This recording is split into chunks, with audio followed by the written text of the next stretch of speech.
Então vamos para a palavra de Deus, capítulo 8 de Romanos, que delícia, né? Então vamos ler versículos de 1 a 11, uma boa leitura. Agora, pois, quando? Agora, já nenhuma condenação há para os que estão em Cristo Jesus. Uma tradução fala que não andam segundo a carne, mas segundo o Espírito. Porque a lei do Espírito da vida, repare bem, lei do Espírito da vida em Cristo Jesus, te livrou da lei do pecado e da morte. Porquanto que for impossível a lei, no que estava enferma pela carne, isso fez Deus, enviando seu próprio Filho em semelhança da carne pecaminosa e no tocante ao pecado. Agora preste atenção, e com efeito, condenou Deus na carne. O que foi condenado na carne? O pecado, a fim de que o preceito da lei se cumprisse em nós, que não andamos segundo a carne, mas segundo o Espírito. Porque os que se inclinam para a carne cogitam das coisas da carne, mas os que se inclinam para o Espírito, das coisas do Espírito. Porque o pendor da carne dá para a morte, mas do Espírito para a vida e paz. Por isso o pendor da carne é inimizade contra Deus, pois não está sujeito à lei de Deus, nem mesmo pode estar. Portanto, os que estão na carne não podem agradar a Deus. Vós, porém, não estáis na carne. Preste atenção. Vós, porém, não estáis na carne. Onde nós estamos? Entenda isso. Mas no Espírito. Agora, olha a condição. Se de fato o Espírito de Deus habita em vós. Se alguém não tem o Espírito de Cristo, este tal não é dele. Se porém Cristo está em vós, o corpo na verdade, olha bem, o corpo na verdade está morto. Por que o corpo está morto? Por causa do pecado. Mas olha lá o que está vivo, mas o Espírito, com letra minúscula, que é o nosso Espírito nascido de novo, mas o Espírito é vida. Por que o Espírito é vida? Por causa da justiça. Se habita em vós o Espírito daquele que ressuscitou Jesus dentre os mortos, esse mesmo que ressuscitou Cristo Jesus dentre os mortos, vivificará também o vosso corpo mortal, por meio do Espírito que em vós habita. Então vamos recapitular, vamos lá, Romanos 1, para nós entendermos bem essa expressão de Romanos 8, 1, agora, pois, não há mais condenação. Eu tenho que ter uma visão clara do capítulo 1 até o último versículo do capítulo 7. Eu não posso já entrar em Romanos agora, não há condenação. Mas por que Paulo está dizendo que não há condenação no capítulo 8? Porque ele fez uma enorme explanação, desde o capítulo 1 até o 7, falando coisas extraordinárias que comprovam que agora não há mais condenação. Então, Paulo tem em mente que o leitor, ele leu cada capítulo para poder estar com o coração preparado para entender que não há mais condenação. Então, versículo 1 do capítulo 1 de Romanos, olha o que Paulo fala. Paulo, servo de Jesus Cristo, chamado para ser apóstolo, olha o ministério dele, separado para o Evangelho. Então, Paulo é um apóstolo de Jesus Cristo, separado. Deus separou Paulo para quê? Para o Evangelho, né? Ele fala em Gálatas que o Evangelho que ele recebeu, ele não aprendeu de homem algum, mas foi mediante a revelação de Jesus Cristo. E depois ele vai trabalhando nesse assunto, até que ele chega no versículo 9, ele fala que ele servia a Deus no Evangelho de seu Filho como? No Espírito. Então era um ministério no Espírito. Olha o versículo 9, porque Deus a quem sirvo em meu Espírito, no Evangelho do seu Filho, é minha testemunha de como incessantemente faço menção de vós. Depois dele explanar isso, ele chega no versículo 16 e 17, e ele fala o quê? Pois não me envergonho do Evangelho. Por que ele não se envergonha do Evangelho? Meu irmão, abra, olha, vamos ter a mente aberta. Ele fala, porque o Evangelho, as boas novas de grande alegria, porque o Evangelho é o poder de Deus. Poder de Deus para quê?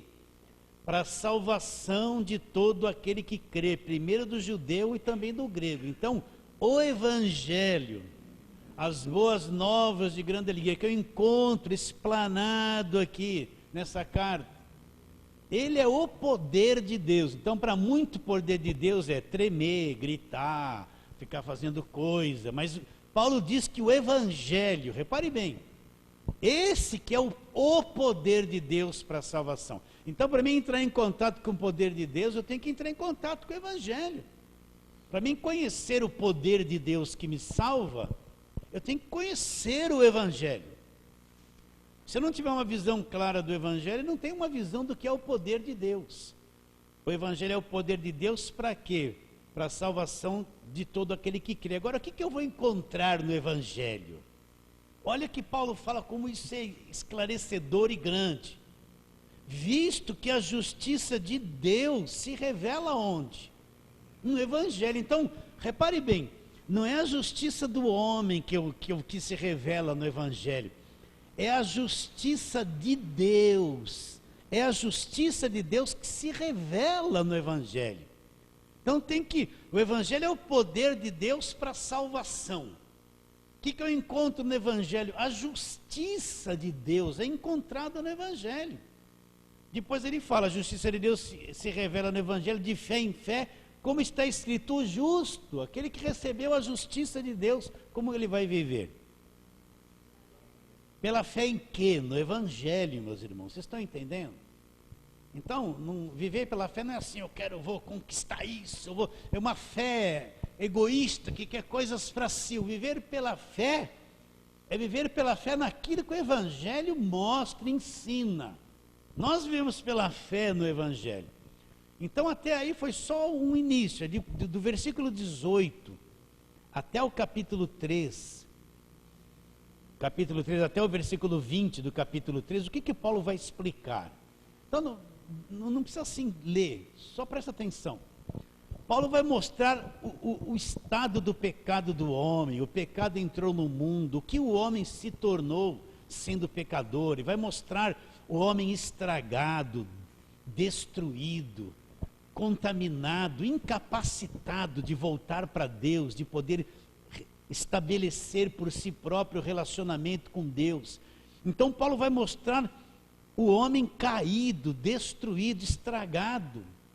Ali ele fala que todos se tornaram inúteis, não há quem entenda, não há quem busque a Deus, todos se tornaram inúteis. Paulo vai mostrar o homem destruído por dentro, destruído na mente, o homem no corpo destruído, e principalmente que fica claro, a incapacidade de um homem pecador por si mesmo resolver o problema do pecado e o problema com Deus. Então Paulo vai abordar isso.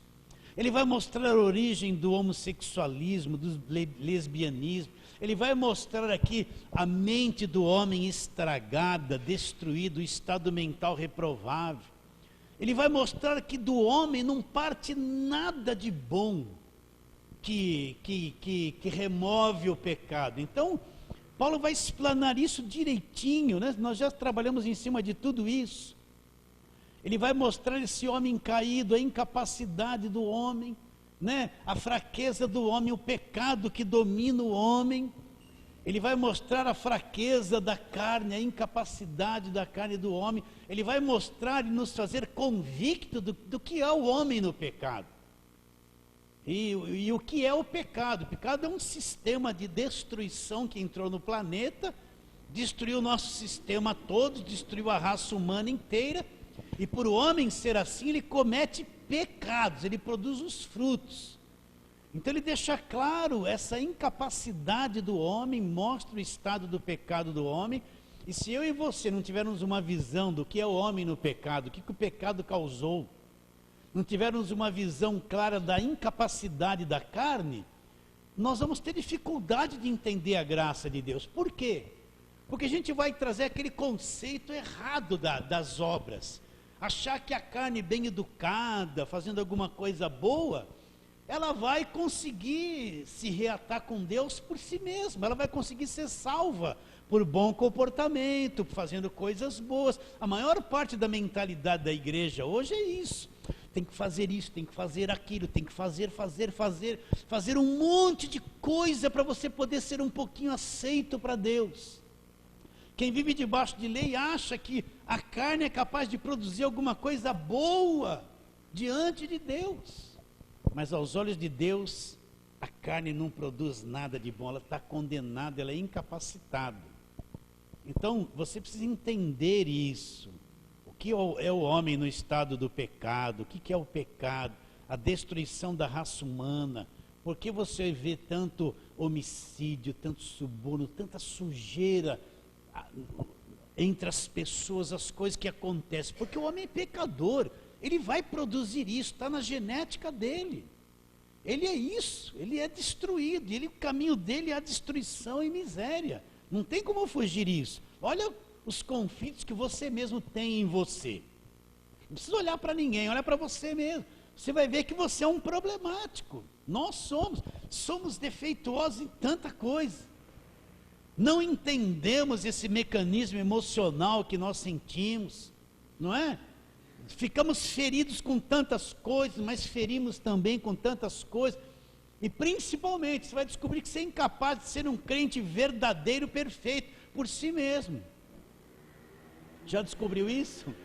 Ou acha que é um pouquinho bom, melhor que os outros? Se você achar, tem que se arrepender. Não entendeu.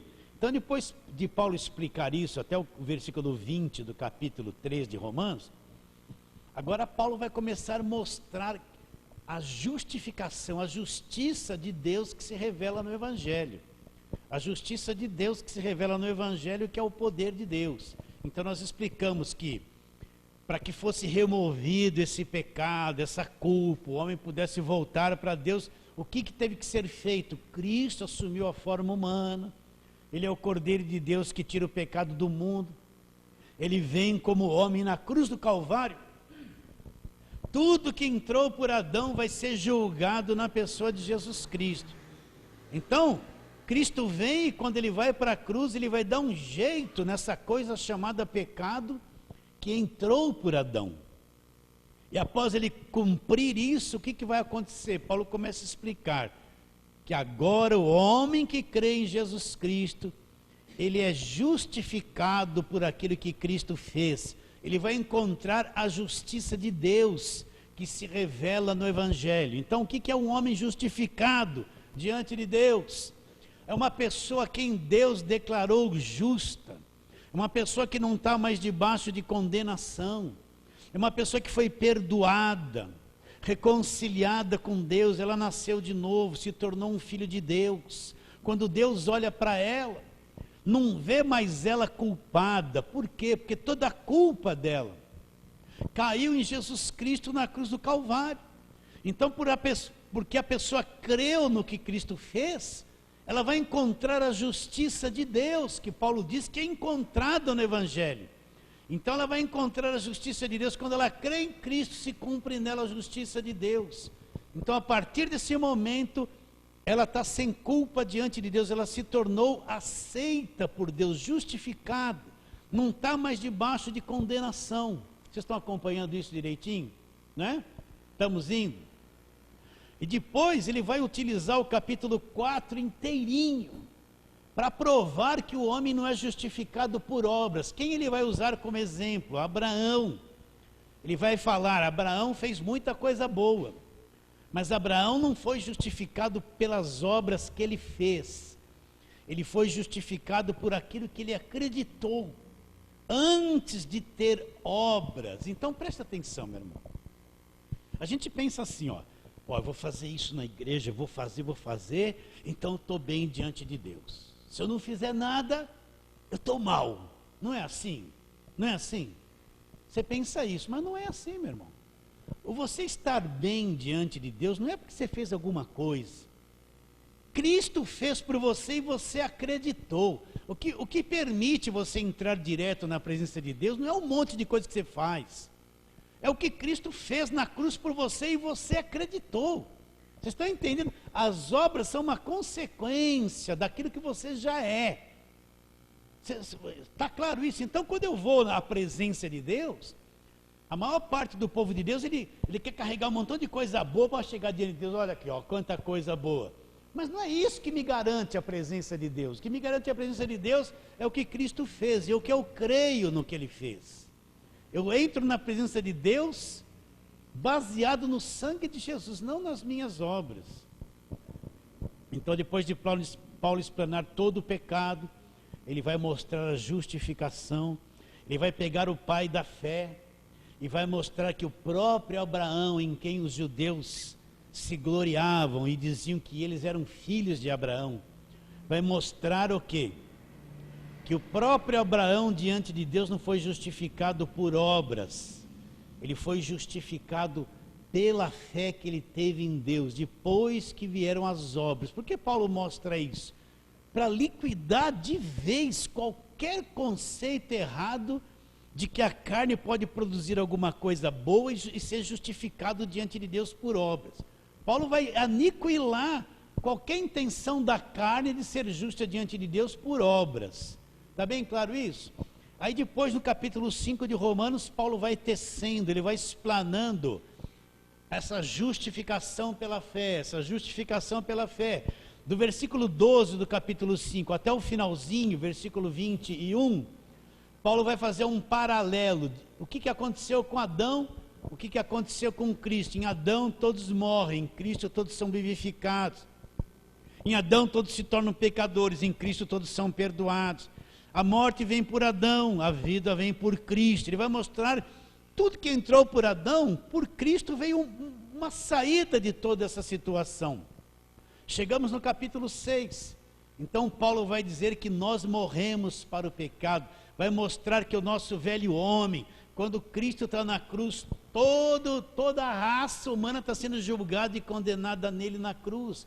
Vai mostrar a crucificação do nosso velho homem, o sepultamento do velho homem no batismo. Vai mostrar que nós não estamos mais debaixo da lei, que o pecado não tem mais domínio sobre nós, nós estamos debaixo da graça, e nós temos que entender isso claramente. Vocês estão acompanhando? Eu estou falando muito rápido.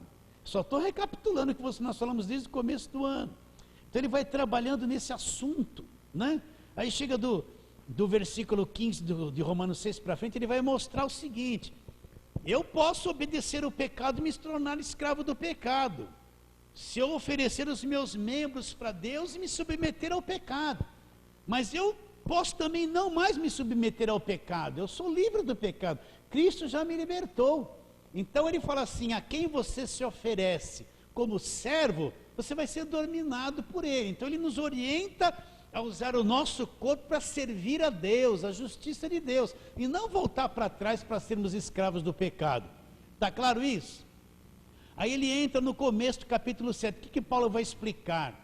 Como Deus nos libertou da lei através da morte de Cristo. Então nós morremos para a lei, morremos para a primeira aliança através da morte de Cristo. Ele citou o caso do casamento, ele falou que a lei conjugal existe enquanto os dois cônjuges estiverem vivos. Quando um dos dois morre, a lei conjugal não tem mais domínio, porque ela é desfeita pela morte. Então Paulo explica que nós morremos para a lei junto com Cristo, fomos libertos da lei através da morte de Cristo na cruz, morremos para a lei.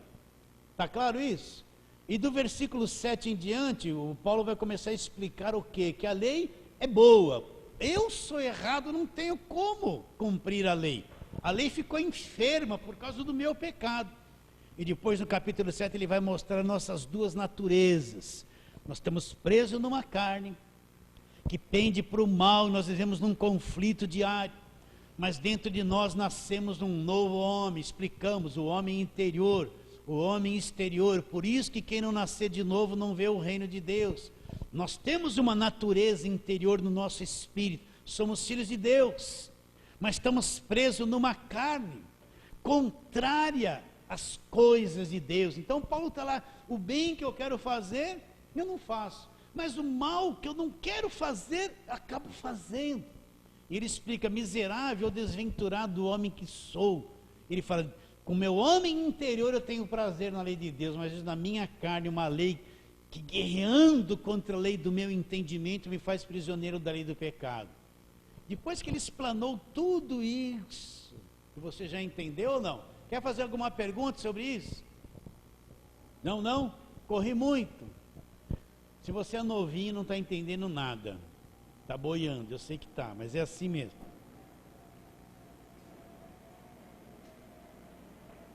Depois que Paulo explana tudo isso, aí é que ele vai chegar em Romanos 8, mas e então? Agora, pois nenhuma condenação existe. Para quem? Para aqueles que estão em Cristo Jesus. Quem é que está em Cristo Jesus? Aquele que não tem o conflito de Romanos 7? Não, todos vamos ter o conflito. Você precisa se conhecer. A carne milita contra o espírito milita contra a carne. Então você é um grande campo de batalha todos os dias. O espírito quer levar você para um lado, sua carne quer levar você para outro. Então existe uma luta interior na tua vida todos os dias, constantemente. Duas forças está dentro de você. Uma quer fazer o bem, outra quer fazer o mal. Mas e daí, pastor? Sabe que a pessoa, sabe que o crente que não entende isso, ele acha assim, ó, que ele quer buscar uma bênção que ele nunca mais vai sentir nada de errado. Ele quer chegar num ponto que ele acha que nunca mais vai ser tentado. Então ele vai se matar de fazer jejum, se matar de subir num monte, vai ficar assim. Ele esquece de ter uma natureza que, enquanto ele estiver preso nessa carne, ele vai fazer coisa errada. Mesmo que ele não queira, acaba escapando. Então não tem essa vida, esse mar de rosas, essa coisa que muita gente promete nas pregações. A vida de crente é uma vida de conflito, meu irmão, de conflito interior o tempo todo. Por isso que nós temos que crescer no espírito, para poder ir mortificando as coisas da carne. Quanto mais eu cresço no meu homem interior, mais facilidade de deixar a carne no lugar dela eu vou ter. Por isso que o crente novo passa uma guerra terrível, passa conflito terrível. Às vezes vai na igreja, quando sai da igreja arrebenta tudo, faz tudo errado. Ele vai pensar assim: Deus me abandonou, Deus me largou. Aí tem aqueles crentes da lei que condenam, tá vendo, vai para o inferno. Não, é assim mesmo. Enquanto não crescer por dentro, faz um montão de coisa certa, depois arrebenta tudo. Você já cansou de ser assim? Ou só eu que sou assim? Você é também? Fala, Galdino, bem alto.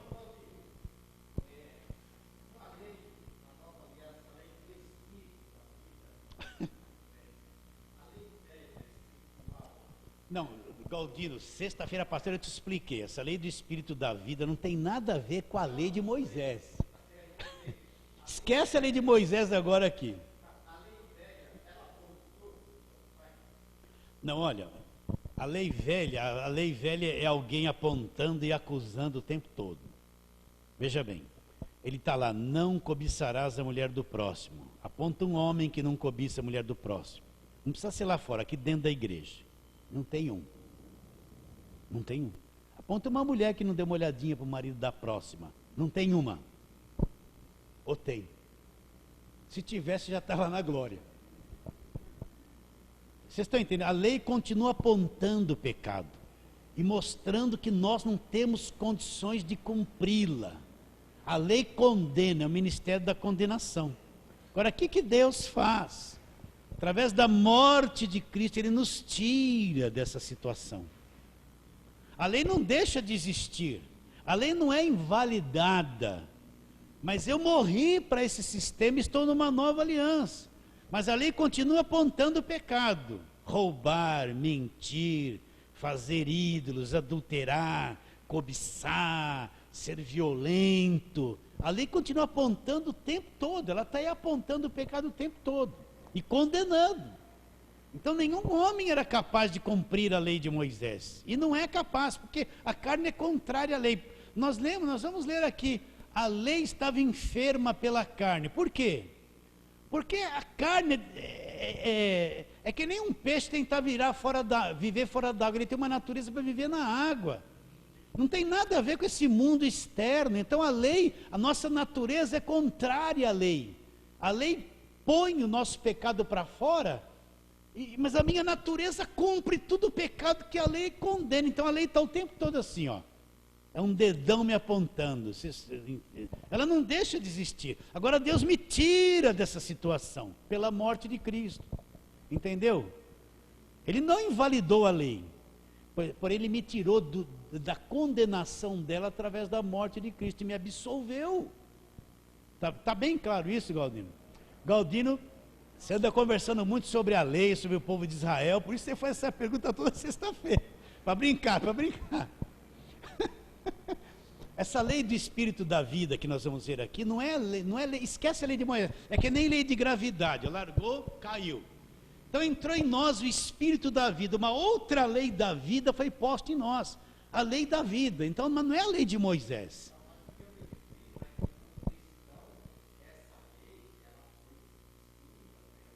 Mas ela está apontando o pecado, a mesma coisa, ela está sempre apontando. Ela é um acusador. Paulo diz o quê? Eu não teria conhecido a cobiça se a lei não me dissera, não cobiçarás. Então a lei está aí, ó. Está apontando o pecado o tempo todo. O tempo todo. Todos os que não foram justificados, eles vão ser julgados por essa lei. Na hora do juízo lá, vão ser julgados pela lei. É Cristo, é isso aí. Para a igreja, para quem? Para aquele que creu, que foi justificado, que morreu para a lei, que é uma nova criação, que é um perdoado. Está bem claro isso? Nós já fomos absolvidos da condenação da lei. Da guilhotina da lei foi tirada do nosso pescoço. Por isso que não há mais condenação. Está bem claro isso? Fala, Carlos, bem alto. Sem a lei não haveria pecado. Então a lei é o que Paulo... Sem lei eu não teria conhecido o pecado. Então por que veio a lei? Porque Deus trouxe a lei? Já expliquei isso muitas vezes, para mostrar a natureza maligna do homem. Quando Moisés chegou com as tábuas da lei, o povo pensava assim, ó, tudo que ele falar nós vamos obedecer. Mas quando começou assim, não adulterarás, acho que eles começaram a olhar um para o outro assim, ó, não cobiçarás a mulher do próximo, aí começaram a se encolher. Eles viram que eles não tinham condições de cumprir aquilo. A lei veio para mostrar o pecado, a natureza humana caída, destruída. Ela veio trazer isso para fora. Está bem claro? Por isso que por lei ninguém é justificado diante de Deus por obra nenhuma, porque a nossa carne não consegue cumprir a lei. Fala.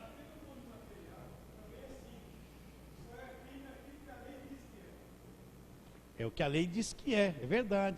Quanta maracutá eles fazem burlando algumas coisas da lei que dá brecha, não é? Vocês estão entendendo isso, queridos? Aponte, olha, a criança nasce, a lei vai dizer assim, não serás mentiroso. A criança nasce, daqui a pouco ela está mentindo para você.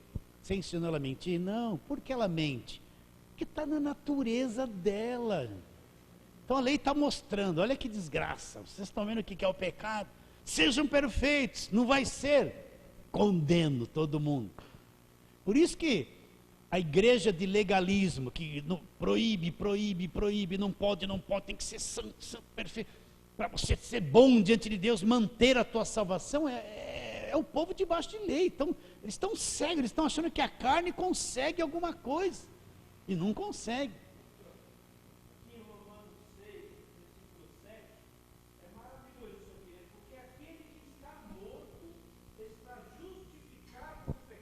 Como é que nós morremos? Morremos com Cristo na cruz. Estamos justificados, por isso que é a justiça de Deus que eu encontro no Evangelho. Então você tem que entender isso. Adão pecou. Eu não tinha nascido ainda, nem você. Quando ele se tornou pecador, ele condenou a raça humana inteirinha. Gerou filhos e filhos. Todos nasceram pecadores, estragados e condenados. O que Deus fez? Pois todos na cruz junto com Jesus Cristo. Por um homem entrou o pecado do mundo. Pelo pecado a morte passou para todos.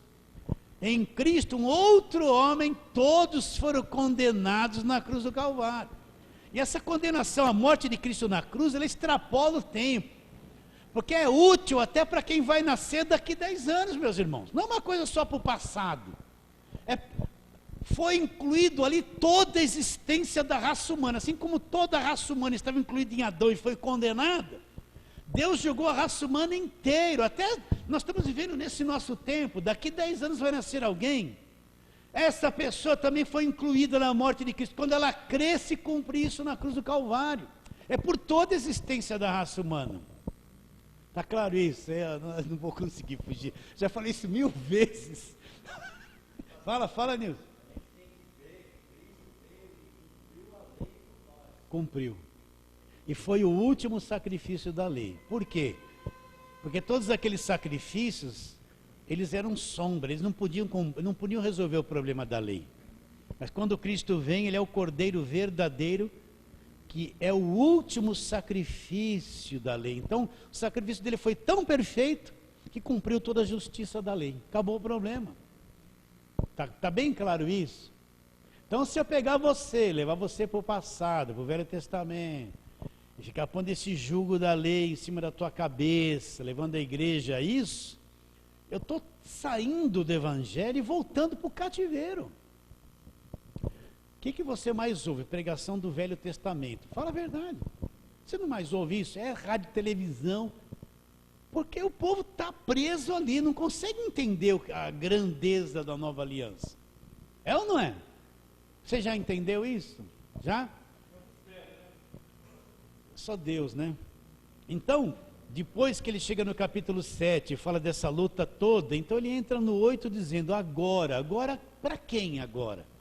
Não há mais condenação para os que estão em Cristo Jesus. Então, quando eu criei em Cristo, recebi como único e suficiente Salvador, eu fui liberto do império das trevas, transportados e posto neste reino, em Cristo. Então, quando você vê essa palavra em Cristo na Bíblia, não é só a pessoa de Cristo. O pecado entrou por Adão, é um sistema de destruição que é o pecado, é um reino da morte. Então, quando se fala em Cristo, Cristo é o centro de tudo, mas é um reino de vida, é um sistema de vida indestrutível, perfeito, que eu fui posto em Cristo, onde Cristo é o gerenciador, o administrador, o poderoso, o controlador, Ele é tudo em Cristo, está bem claro? Então nós somos tirados desse sistema de Adão, é só pela fé. Se eu não creio nisso, então não adianta nada. Eu saio do cativeiro, da escravidão, do poder do diabo. A igreja não está na mão do diabo. Se você é um crente verdadeiro, você não está na mão do diabo. Quando é que nós vamos acreditar nisso? Eu fui transportado, posto nesse reino. Eu estou em Cristo agora, não há mais condenação. Por quê? Porque eu fui posto em Cristo.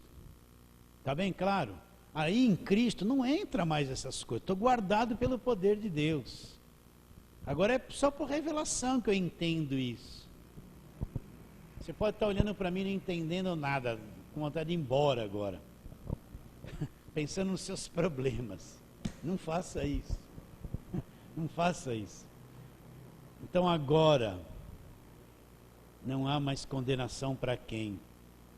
Aquele que nasceu de novo, que se converteu. Por isso que é muito importante. Não basta arrastar todo mundo para a igreja. Vem aqui que seu problema vai ser resolvido. Hoje eu estava lá na internet entendendo um negócio lá, a campanha. Como sair do vermelho e como dar a volta por cima. Isso não tem nada a ver com a igreja. Isso não tem nada a ver com o evangelho. Eu vou lá na igreja porque eu vou sair do vermelho. Você entrou no vermelho porque usou seu cartão, fez um montão de dívida que não devia. Agora você vai lá, Senhor, vou sair do vermelho. Não vai, tem que pagar para sair do vermelho. Paga. Pensa que ele vai fazer um milagre, vai aparecer milhões na tua conta. Você, não, você tem que pagar. Não tem outro jeito. Pode falar, Deus me ajuda a arrumar um dinheiro.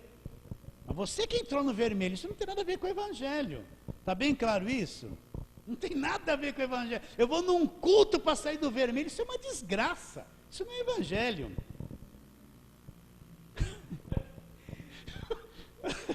Você que entrou, usou o cartão, comprou um montão de coisa que não podia, agora eu vou lá para sair Deus me tira do vermelho. Então aí chega lá, o cara vai contar, olha, tá vendo, multiplicou a farinha da panela, pega esse envelope, dá o dinheiro que você vai sair. Ele vai acreditar, vai sair do vermelho. Ele vai acreditar. Só falar uns ralabá, salabacá, talabacá, ele vai acreditar. Ele vai dar tudo que tem, mas não conhece nada do Evangelho. Não vai ouvir nada de Jesus, nada do Evangelho. Está morto, meus irmãos. Então agora, você é um convertido. Põe a mão assim, fala, eu sou um convertido de verdade. Não há mais condenação. Não é porque você é bonzinho.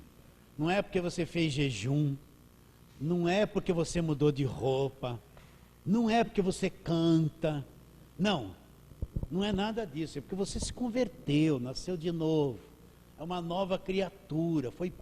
Tudo ação de Deus foi posto em Cristo. Está nessa dimensão em Cristo. Então não há mais condenação para quem está em Cristo. Não há mais. Nós já passamos da morte para a vida, sim ou não? Agora, quem não entrou nessa dimensão pode estar com a Bíblia do braço, falando nessas línguas e não conhece o Evangelho e está fora de Cristo, debaixo de condenação, meus irmãos. E pode estar debaixo de condenação. Porque nunca entrou em Cristo, não foi gerado de novo. Não nasceu de novo, não é uma nova criação. Então, fala, Borges. Borges, ó, lá, você não está ouvindo nada.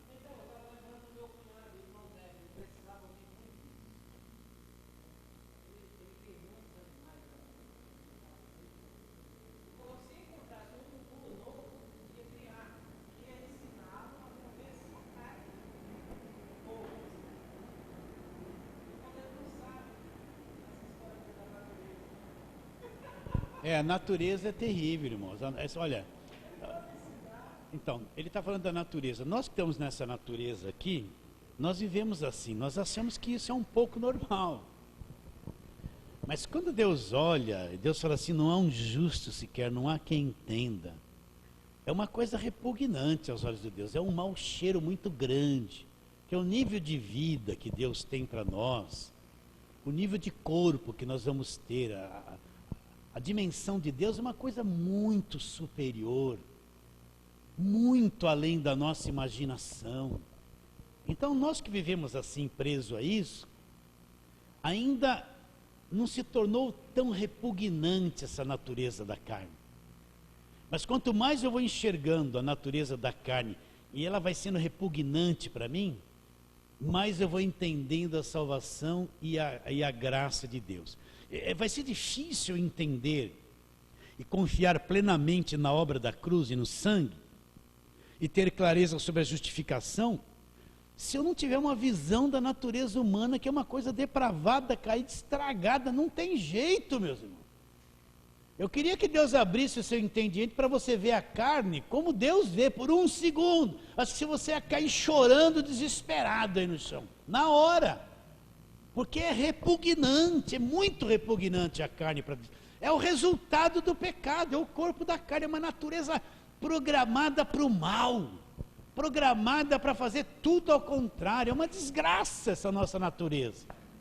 É repugnante, cheira mal diante de Deus, mas nós não temos ainda, só por revelação que Deus pode nos impressionar, para você olhar para a carne e dar ânsia de vômito de ver o que é a carne. Porque nós não temos uma compreensão clara. Mas a carne, Jesus Cristo disse, a carne para nada aproveita. Para nada aproveita.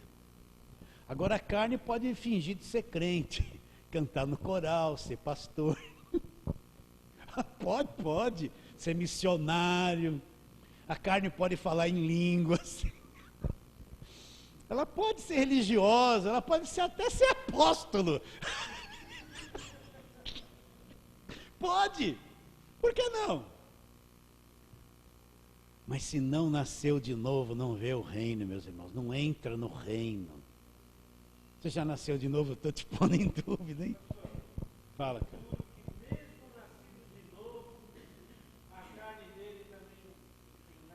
Então, olha, é bom a gente chegar num ponto. De vez em quando Deus deixa a gente quebrar a cara, se arrebentar todo. Sabe por quê? Para mostrar que a nossa carne é nada. A gente não gosta de se arrebentar. A gente não gosta. Principalmente, né, campanha da vitória, se você vai ter vitória, vai ser cabeça, não vai ser cauda. A gente pensa que sempre está ali em cima. Mas de vez em quando Deus deixa a gente se arrebentar, negar tudo que a gente pregou, né? Ele deixa a gente, apóstolo, ir parar na cadeia com dólar, derruba tudo na vida da pessoa. Para a pessoa ver que a carne é nada, que ela não pode confiar na carne, meus irmãos. Vocês estão entendendo? Não pode. Então, para você conhecer a carne, você tem que tomar umas cabeçadas, uns tombos muito grandes, sofrer. Para você falar, não, Senhor, eu não ouso mais em confiar na carne. Não, não, não. Quando você pensa que é alguma coisa, essa tentação vem e fala, não, não, Senhor, me livra disso. Eu já sei que não sou nada, essa carne é odiosa aos teus olhos. Não sou, não quero nem ser tentado a achar que eu sou um pouquinho melhor que o meu irmão. Porque é horrível a carne, meu irmão. A carne é horrível.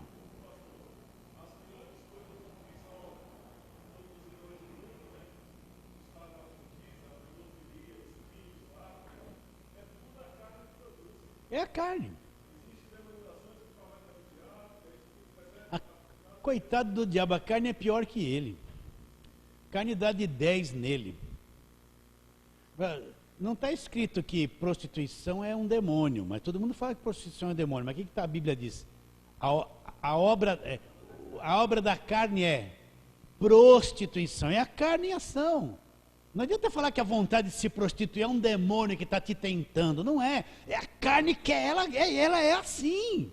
A carne é traidora, é adúltera, é mentirosa. É a carne. Ira, não, foi um demônio da ira que me pegou e eu fiquei. Não, não foi, não, é a tua própria carne. Tem um monte de nome que falam que é demônio que não é. A Bíblia diz que é a carne. Mas as pessoas não conhecem isso. Todos os níveis, em todos os níveis. É repugnante, mas é em todos os níveis, tem muita coisa que aparece, mas tem muita que não aparece. Então,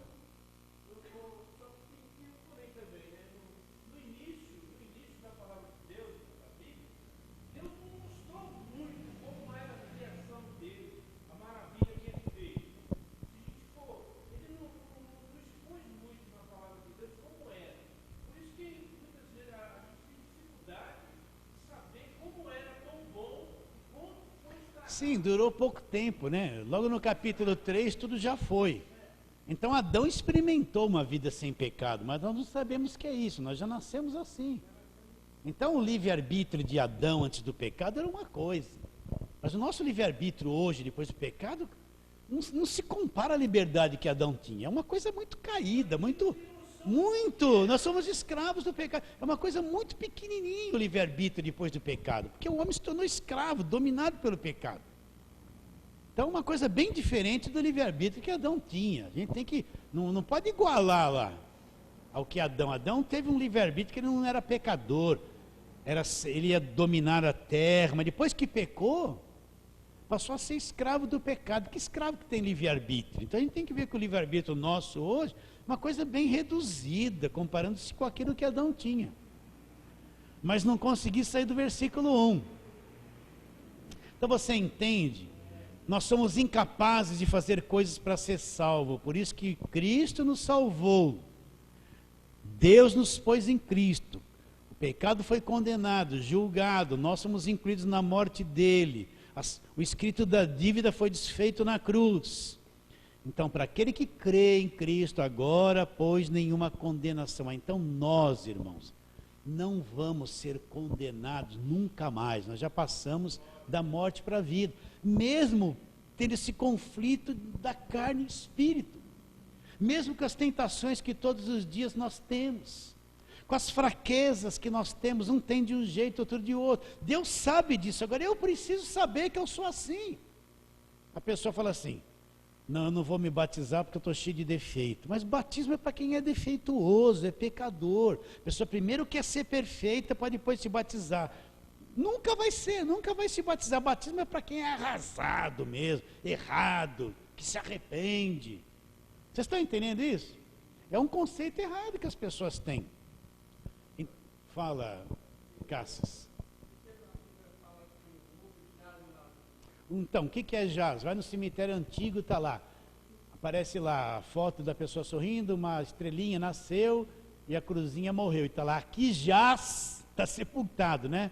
Fulano de tal. Então, o mundo, é como se o diabo, o maligno, fosse um grande túmulo e o mundo está sepultado lá no meio dele mesmo. Essa é a expressão que o apóstolo João teve ali na primeira carta dele, no capítulo 5, né, versículo 18 e 19. O mundo está sepultado no maligno, é como se o maligno fosse um grande túmulo. E o mundo lá bem no meio. Está claro isso? Tudo bem? Alguma outra pergunta ou não? E essa vida traz um sofrimento, né? É tanto problema, tanta coisa. Você deve passar, eu passo e todos nós passamos. Mas não há condenação. Não é porque eu estou em Romanos 7, no conflito da carne com o espírito, que eu perdi a salvação, Deus virou as costas para mim. Não, Deus sabe que eu vivo assim. Mas o que Ele fez na cruz me garante. Não há mais condenação, mesmo que na tua mente venha isso, mesmo que a tua carne seja tentada a isso, você não é mais condenado, já passou da morte para a vida.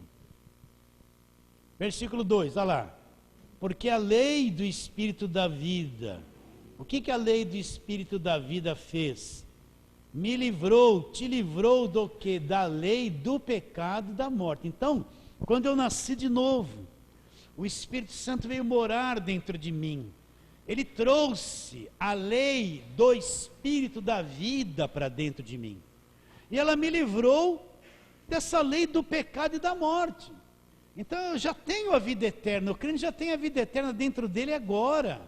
Já passou da morte para a vida, mas está preso aqui nessa natureza. Essa natureza vai ser eliminada logo logo. Só vai sobrar o que nós somos no Espírito. E no futuro nós vamos ter um corpo glorificado. Entende? É isso que está preparado para nós. Então a lei do Espírito da vida está dentro de nós, nascemos de novo, somos de Deus, não estamos mais debaixo de condenação. A vida já está em nós, nos livrou dessa lei do pecado e da morte. Não é uma coisa lá no futuro, só quando eu morrer, já está em nós agora. Você entendeu isso? Agora qual a base disso que nós estamos dizendo? Olha lá o versículo 3. Porquanto que for impossível a lei não pode fazer isso.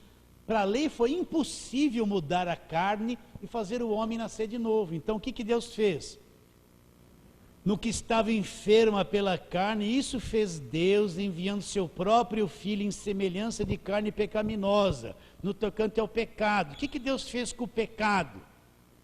Com efeito, condenou Deus aonde? Na carne, na minha não, na carne do Senhor Jesus Cristo. Por isso que o corpo dele teve que ser partido, pregado, apanhou, cortado, foi ensanguentado. Aquilo ali era a condenação do pecado na carne de Jesus Cristo, o corpo dele. Então quando você pega aquele pão da ceia, esse pão é meu corpo que é partido por vós. O pão da ceia é um símbolo, representa o corpo de Cristo que foi retalhado, cortado.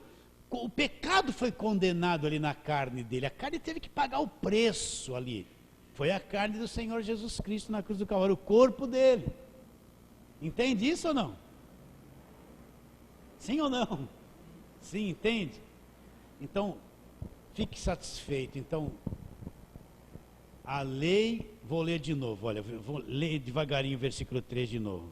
Porquanto que for impossível a lei estava enferma pela carne. Por quê? Explicamos Romanos 7, a lei é espiritual. Eu sou carnal, vendido à escravidão do pecado, nunca vou conseguir cumprir a lei. Então a lei se tornou uma coisa enferma, por causa da carne, incapacitada de cumprir. Então a lei foi inútil, não resolveu. Não deu poder para ninguém nascer de novo, não resolveu o problema do pecado, não resolveu nada, era uma sombra. No que estava enferma pela carne, isso fez Deus, enviando seu próprio Filho na semelhança da carne, no tocante ao pecado. Então Cristo, por isso que ele teve que ter um corpo, de carne, semelhante ao nosso. E com efeito, condenou, presta atenção, meu irmão, condenou Deus na carne o pecado. Então, tudo aquilo que entrou por Adão, esse sistema de destruição chamado pecado, e os pecados que o homem produz por causa desse sistema, então, na carne do Senhor Jesus, tudo que entrou por Adão, tudo, foi condenado, você entende? Foi desfeito, condenado, julgado, o escrito da dívida cravado, entende? Foi quitado ali na cruz do Calvário. Quando é que eu vou acreditar? Então, quando eu olho para aquilo, ai, Senhor, que alívio, eu estou tentando ser alguma coisa, não consigo. Ai, que glória, é a graça de Deus, já foi tudo resolvido, eu não fiz nada, só acreditei.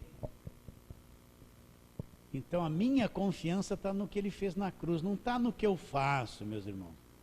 Eu descanso, a minha consciência, ela é liberta das obras mortas. O que são as obras mortas? Eu preciso agradar a Deus, preciso ser bom para Deus, preciso fazer isso, preciso fazer, eu não posso fazer, eu preciso fazer, eu estou em agonia, e eu estou sempre devendo.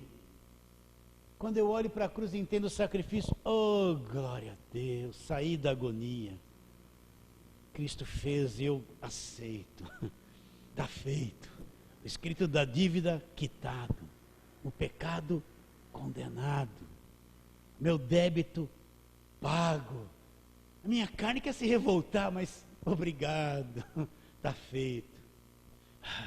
Eu descanso pela fé, confio só na obra da cruz.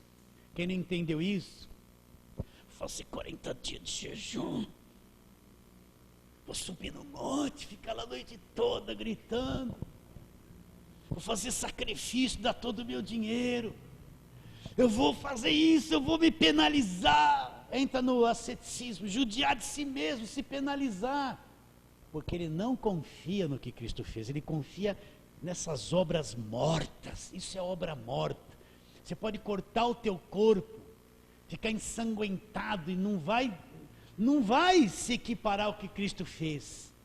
Você pode subir num monte, ficar no meio da lama, dando glória, se matando, não vai se equiparar ao que Cristo fez, não resolve. Pode mandar te amarrar de ponta cabeça, que uma hora vai ficar roxo, quase morrendo, mandar alguém ainda bater com um cabo de vassoura, não vai resolver, não vai se comparar ao que Cristo fez. Manda cortar os teus dedos, não vai resolver. A única coisa que resolve diante de Deus é o que Cristo fez, entendeu? Então as obras mortas, o que são as obras mortas que ele fala lá em Hebreus? Esse monte de coisa que põe na cabeça da pessoa, faz isso, faz aquilo, paga preço, faz isso, faz campanha, dá a volta por cima, vai para cá, rodeia a muralha, e se você fizer tudo isso, Deus vai fazer alguma coisa por você. Não vai, isso é obra morta, não resolve nada. Deus já fez o que tem que fazer por mim, agora eu preciso acreditar. Então você vê hoje o povo se matando, é uma campanha atrás da outra, é campanha disso, campanha daquilo, é rosa ungida, é agorada, é isso, aquilo, é banho de luz, é gota do milagre, é flash disso e não sei o que daquilo, e gravata, suor, e sobe um monte com um galão de água, porque Deus vai responder, porque eu estou pagando o preço, subindo num monte com um galão de água, estou negando a obra da cruz. Estou dizendo que eu carregando galão de água para o monte é igual o que Cristo fez na cruz. O povo só vai ser abençoado porque eu estou fazendo isso. Engano, eu tenho que mostrar o que Cristo fez para o povo entender. É isso que salva, isso que liberta. Que dureza, né?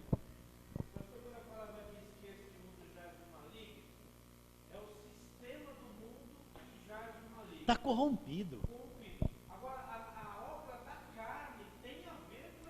Está nessa corrupção do mundo. Porque dá a impressão que não existe o maligno, né?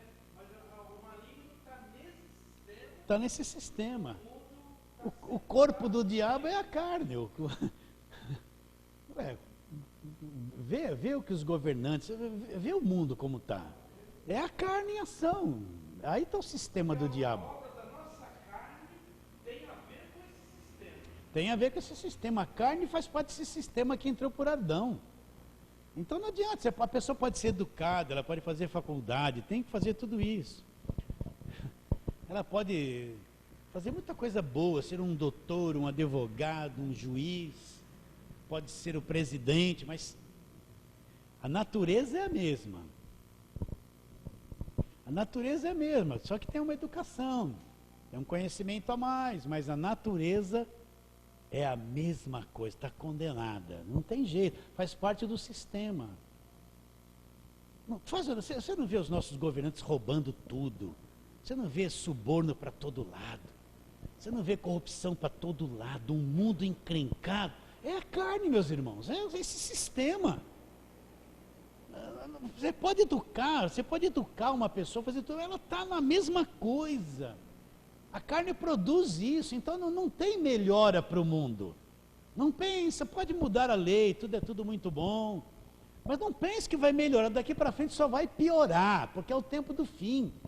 Então a carne vai se expressar no seu potencial. Não tem como.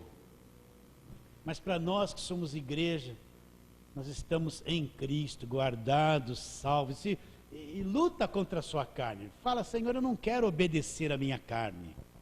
Não quero ser cativo dos pecados da carne. A carne não vai gostar disso, porque a carne gosta dos pecados dela. Mas eu não quero viver dominado pela carne, eu quero crescer no Espírito e matando essa natureza terrena, pouco a pouco, sendo cada vez melhor, dependendo do Espírito, porque é o Espírito Santo que produz o fruto dele. O fruto do Espírito é amor, alegria, paz, longanimidade, benignidade, fidelidade, amor, mansidão, domínio próprio. Conta essas coisas não há lei, mas é ele que produz isso, não é o meu esforço. Então eu tenho que me deixar levar pelo Espírito e deixa ele fazendo a obra, né? Deixa a igreja ele fazendo a obra, não escraviza ninguém na igreja, não manda ninguém, não oprime ninguém, deixa que ele sabe fazer a obra. Senão você começa a controlar tudo, a igreja vira controle do homem, aí mata toda a obra do Espírito. Certo, queridos? Ainda temos tempo, hein? Então você tem essa visão de que Cristo na cruz, Deus condenou na carne o pecado. Todo esse sistema, Cristo tomou sobre ele e ali foi condenado. O julgamento caiu. Ali em Cristo estava toda a existência da raça humana ali, ó. Todos. Até os que vão nascer no futuro pecadores. Estava ali. Se um desses no futuro crer em Cristo, ele entra em toda a bênção que Cristo já deu. Por isso que o Evangelho precisa ser pregado. O que é o Evangelho? Centralizar Cristo e falar tudo que ele fez, a obra dele, isso é pregar o Evangelho. Não é, vamos rodear a muralha, vamos lá, agora vai derrubar o gigante. Não é o Evangelho isso aí. Isso aí são as coisas que aconteceu com o povo de Israel.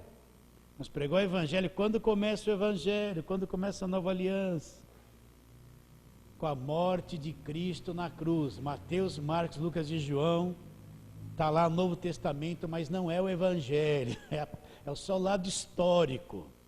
Quando ele diz está consumado, entrega o Espírito para Deus, ali se institui a nova aliança. Então você vai encontrar a nova aliança começando no final de Mateus, Marcos, Lucas e João, morte e ressurreição de Cristo. Aí você vai encontrar antes disso, essa casta não sai senão por meio de jejum e oração. Mas depois que ele morre, ressuscita, ele fala, vai, expulsa os demônios no meu nome. Quero ver a casta não sair. Quero ver. Ah, sai, meus irmãos. Não é glorioso isso? Hã? Então, essa casta não sai sem jejum e oração, ele não tinha passado pela cruz. Mas depois que ele passou pela cruz, ele falou, vai, toda autoridade me foi dada nos céus e na terra. Esses sinais acompanham os que creem em meu nome, vou expulsar os demônios. Não tem mais casta que resista. Quer jejuar, se matar para o demônio sair? Prefiro crer no nome de Jesus. Aí os discípulos saíram expulsando os demônios, não tinha um que permanecia. Foi ou não foi?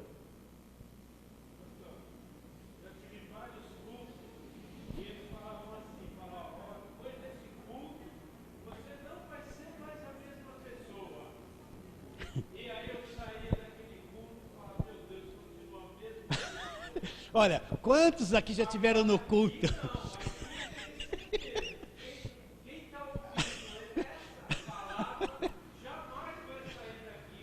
Olha, quantos cultos você já ouviu? Hoje a tua vida vai mudar, a partir de hoje, todos. Não resolveu nada. A oração forte, porque hoje não mudou nada. Quantos cultos falaram que a sua vida ia mudar a partir daquele momento? Quantos não deu, foi tudo a mesma história, meu irmão. Não foi, não mudou nada. Para uns até piorou. Então essa conversa que tudo vai mudar, não, como é que a tua vida vai mudar? Vou conhecendo o Evangelho, vou sendo construído por dentro com a verdade, minha mente vai sendo renovada, e transformai-vos pela renovação da mente. Então conforme a mente vai renovando, a sua vida vai sendo transformada, é uma coisa lenta a transformação, não é em um segundo. Fala, Nilson.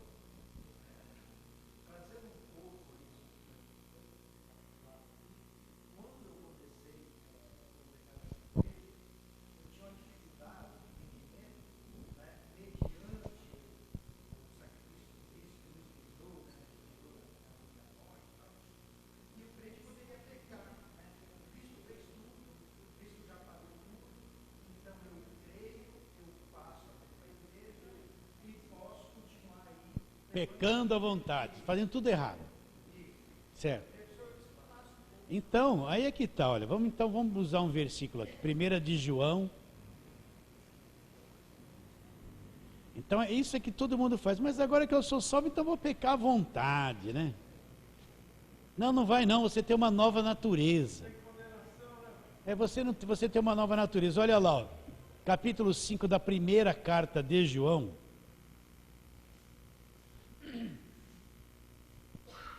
Está lá, primeira carta de João, capítulo 5, olha o versículo 18.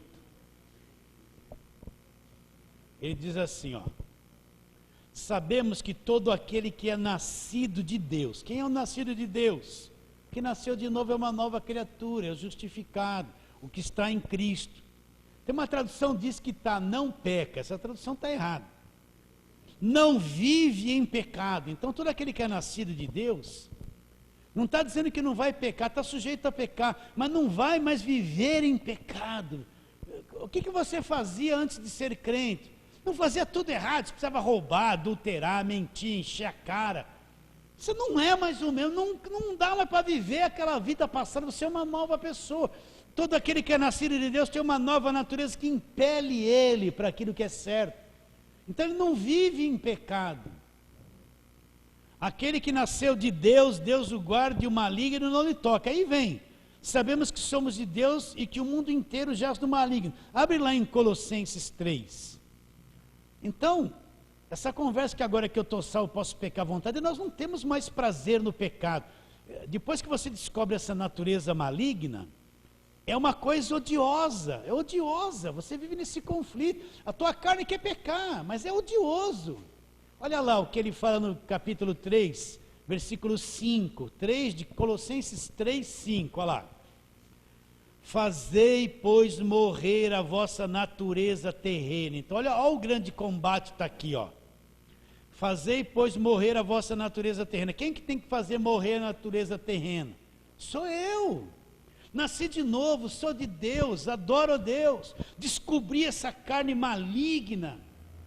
Agora eu tenho que batalhar contra ela, andando no Espírito, fazer morrer essas coisas terrenas, mesmo sentindo. O que é a natureza terrena? Olha lá, prostituição, não está dizendo que é um diabo isso aqui, prostituição é a natureza terrena, olha lá, impureza, paixão lasciva, desejo maligno, olha lá os desejos malignos, e a avareza. Ele não está dizendo que o crente não sinta essas coisas, porque você pode sentir desejo maligno mesmo sendo crente.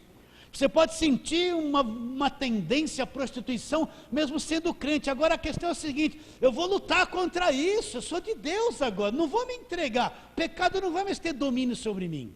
Eu não estou mais debaixo da lei, estou debaixo da graça. Isso não quer dizer que você é crente, você é isento de sentir essas coisas. Pelo contrário, a Bíblia mostra que você vai sentir, mas o que você tem que fazer? Combater combater, né? Então, olha lá, fala, Carlos. Não vive na prática, mas a tentação é a mesma. Então, aquele domínio que o pecado tinha, ele é desfeito. Agora eu vivo uma luta, porque eu estou preso na carne que quer fazer o que eu fazia no passado, mas não me agrada mais. Sabe que olha o que eu fazia, chegava lá 2 espremidinhas aí. Eles pegavam uma pinga aqui, 2 limões, tchum. Eu fazia isso. Eu vou voltar a fazer isso. Que coisa horrível. Você está entendendo? Eu vou voltar, vou pecar, voltar. Que coisa horrível, não tem mais nada a ver comigo. Então olha lá, fazer morrer a vossa natureza terrena, essa é a grande batalha, olha lá, prostituição, impureza, olha lá, paixão lascívia, desejo maligno e avareza, o amor ao dinheiro, é idolatria, aqui ó, por estas coisas é que vem a ira de Deus, mas sobre quem? Os filhos da desobediência. Nós não somos mais os filhos da desobediência, nós somos de Deus agora. Já passamos da morte para a vida, olha lá. Ora, nessas mesmas coisas andastes vós também noutro tempo. Então, ele está apontando no passado. Está dizendo, olha, nestas mesmas coisas andastes vós também noutro tempo, quando vocês viviam nelas, nosso passado. Agora, porém, despojai-vos igualmente de tudo isso. Olha lá, ira, indignação, maldade, maledicência, linguagem obscena do vosso falar, não mentais uns aos outros, uma vez que vos despistes do velho homem com seus feitos. Está aqui o crente, ó. Se despir do velho homem com seus feitos. Olha lá, e vos revestistes do novo homem. Onde está o novo homem? Eu expliquei isso. E vos revestistes do novo homem que se refaz. Ele está se refazendo para o pleno conhecimento, segundo a imagem daquele que o criou. Então o novo homem está se refazendo, adquirindo conhecimento, para ter um conhecimento pleno, segundo a imagem daquele que o chamou. Então você vai crescendo em conhecimento, é uma coisa que vai crescendo, adquirindo sabedoria, enxergando mais Deus, enxergando o mundo espiritual, segundo a imagem daquele que o criou, no qual ela não pode haver grego, nem judeu, circuncisão, nem incircuncisão, bárbaro, cita, escravo, livre, porém Cristo é tudo em todos. Agora, olha lá, revesti-vos, pois, como eleitos de Deus, santos e amados, de ternos afetos de misericórdia. Olha, a gente tem que ter misericórdia com o outro, bondade. Nós temos uma dificuldade enorme de relacionamento, nós brigamos, discutimos, discordamos, não concordo, né? Basta reunir um grupinho na igreja para fazer alguma coisa, o defeito de todo mundo aparece, né?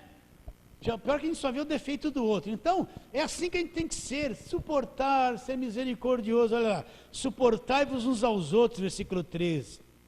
Perdoai-vos mutuamente, caso alguém tenha motivo de queixa contra o outro, assim como o Senhor vos perdoou, assim também perdoai vós. Acima de tudo, porém, esteja o amor, que é o vínculo da perfeição. Seja a paz de Cristo o árbitro, que governa o vosso coração, o qual também fostes chamados um só corpo, sede agradecidos. Habite ricamente em vós a lei. A lei? O que está aí? Habite ricamente em vós a palavra de... O que é a palavra de Cristo? Hebreus 1. Havendo Deus outrora falado muitas vezes aos pais pelos profetas, nesses últimos dias nos falou pelo Filho. Qual é a palavra de Cristo? Essa nova aliança. É a palavra dele, meus irmãos, para a igreja. Olha lá. Habite ricamente em vós a palavra de Cristo, instruí-vos e aconselhai-vos mutuamente em toda sabedoria, louvando a Deus com salmos, hinos, cânticos espirituais, com gratidão em vosso coração. E tudo que fizerdes, seja em palavra, em ação, fazei-o em nome de Jesus Cristo, dando por eles graças a Deus Pai. Esposa, quebra o pau de macarrão na cabeça do marido, faça tudo ao contrário para ele, é assim que está escrito. Esposas, seja submissa ao marido, O marido é o marido. Quer ver uma esposa segura, uma esposa obediente, submissa? Quer ver uma esposa tola, que quebra o pau com o marido o tempo todo? O marido não vai escapar, não. Marido, xinga bastante a esposa. Vai dormir na cama com ela, vira um bumbum do lado e um bumbum do outro. Fala que ela é uma tonta.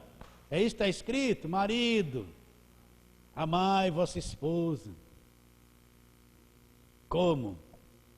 Lá em Efésios diz, como Cristo é a igreja. Todo o problema de família está resolvido aqui, ó. Se a mulher for submissa ao marido, o marido amar a esposa, filhos obedientes aos pais, acabou o problema da família.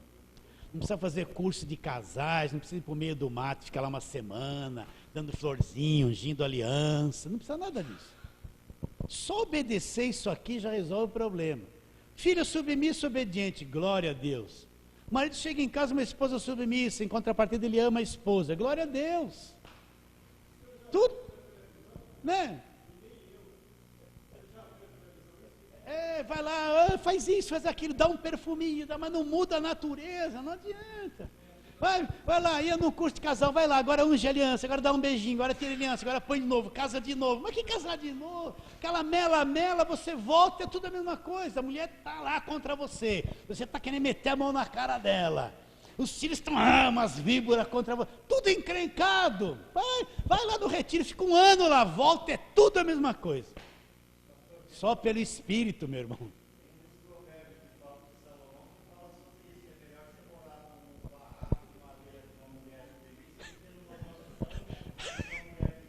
A mulher é rixosa, né? Pior que não fala muito do homem, não, fala da mulher, hein? Quem foi comer a fruta primeiro? Não foi o homem, foi a mulher. Por isso Deus falou, 3 vezes será para o teu marido, ele vai te governar. Fica quietinho aí, se submete. Por quê? Para proteger, mas a mulher não gosta disso, não gosta. Ela quer mandar e brigar. E o homem quer mandar e brigar também. Se você não é casado ainda, pense bem se vai casar. Casamento é bênção, mas é uma encrenca. Fala, estou brincando, querido.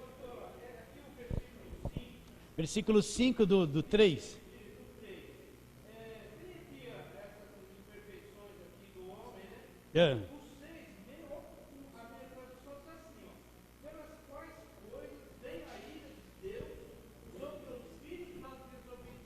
Isso, agora, você é um crente, você é filho da obediência ou da desobediência?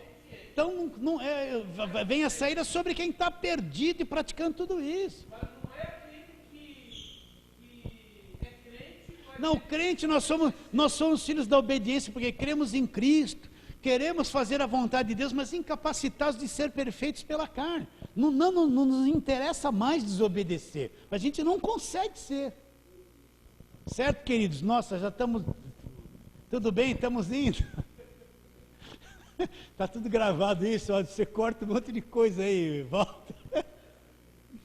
Mas é bom bater esse papo, não é? É bom bater esse papo. Então, meus irmãos, Nilson, a gente pode falhar. Se o crente peca, ele peca consciente, se ele está errado e permite. Ele tem uma campainha, uma sirene aqui, opa, está errado. Não, foi o diabo que me pegou e fez entrar ali. Não, foi você mesmo. O diabo não. Tá bem, querido? Então a semana que vem a gente vai continuar.